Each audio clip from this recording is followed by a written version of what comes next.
So here we are facing the half wedge shot. I've got a 40-yard shot here to the pin. The key to this shot is distance control. You really don't hook and slice your half wedge shots. You're not really missing left and right, but you do miss short and long due to poor contact. If you're hitting it fat, you're obviously going to come up short, and if you thin the ball, you're going to go over the green. So in order to get those 40 yards, to get that proper distance control, I have to make sure that I make solid contact. And in order to make solid contact, I've got to get my divot past the golf ball. So what I'm going to do in my setup and during my swing is all going to be geared towards getting that divot past the golf ball. When I set up to this ball, I'm going to go ahead and place it right in the middle of my body. You can think of it as even with the buttons of your shirt or your belt buckle. I set the ball up in the middle of my body, and then I put just a little bit more weight on my left foot than my right.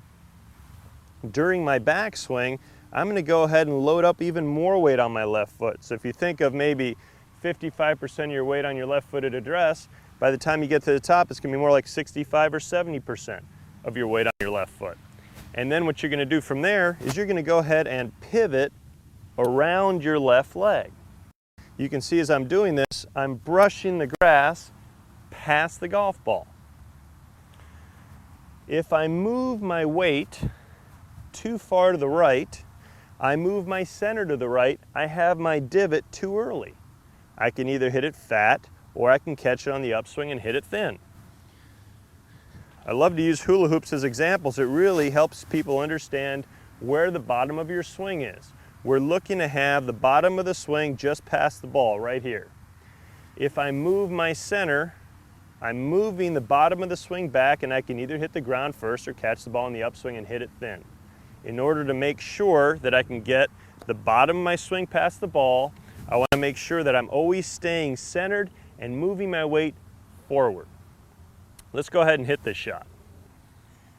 I set up with the ball in the middle of my stance, weighted a little bit more on my left-footed address, and then I go ahead and load more weight onto my left foot as I go back, and then pivot around my left leg.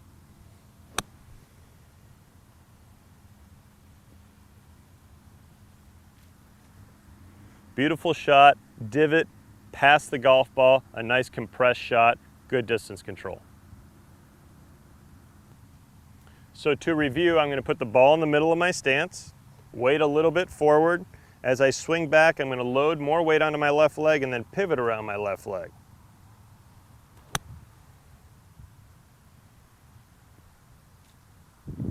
Solid distance control because my divot was past the golf ball. A great drill to learn how to get your weight on your left leg is simply to take your setup, ball in the middle of the stance, and then pick up your right foot and put it up on your toe. And now learn how to make a golf swing around your left leg. So again, set up in the middle, up on the right toe, pivot around the left leg. I hit golf ball first, and it really gives me the feeling of pivoting around my left leg, and I can get my divot past the golf ball and really get good distance control. So let me leave you with this last thought here. Sometimes you have to hit your partial wedge shot 40 yards, sometimes you have to hit it 60, sometimes you have to hit it 70. There's always a different distance. Now some people like to just make different length backswings and hit the ball different distances. I think that's a good method. The method I like to use is where you actually change the speed of your swing.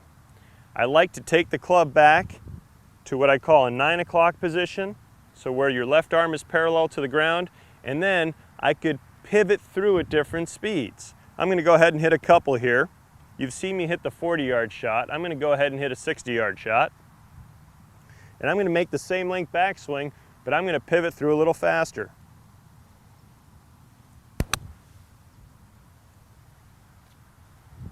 There's 60. Let's go ahead and hit a 75-yard shot. Now I'm just going to push the accelerator a little bit more as I pivot through a little faster.